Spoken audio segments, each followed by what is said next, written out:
मित्रांनो, आज आपण आलो आहोत या वेरूळ लेणीमध्ये। अतिशय वैभवशाली इतिहास या लेण्यामध्ये दडलेला आहे। 1951 मध्ये भारत सरकारने या लेण्या राष्ट्रीय स्मारक म्हणून घोषित केलेल्या आहेत। त्याचप्रमाणे या वेरूळ लेण्यामध्ये जवळजवळ 34 अशा विविध धर्मांच्या लेण्या त्यामध्ये कोरलेल्या आहेत।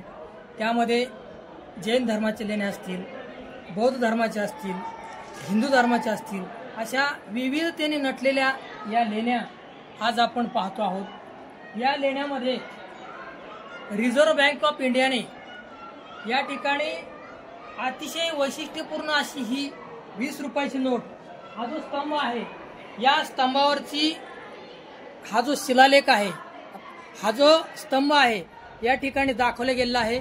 अतिशय सुंदर असं दृश्य या ठिकाणी प्रत्यक्ष मी तुम्हाला दाखवत आहे। या नोटेवरचं दृश्य आणि हा जो स्तंभ आहे, हा रिझर्व्ह बँक ऑफ इंडियाने आपल्या सेवेमध्ये हा दाखवलेला आहे। तर खरोखर या वैभवशाली इतिहासाचे आपण आज साक्षीदार झालेलो आहोत।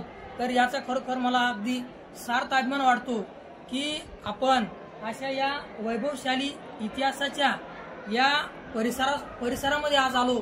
अतिशय मनाला समाधान वाटलं आणि आनंदही होतोय की आपल्या या संभाजीनगर जवळ असलेल्या वेरूळ लेणीला भारत सरकारने, रिझर्व्ह बँकेने अगदी या नोटेवरती सुद्धा स्थान दिलेलं आहे।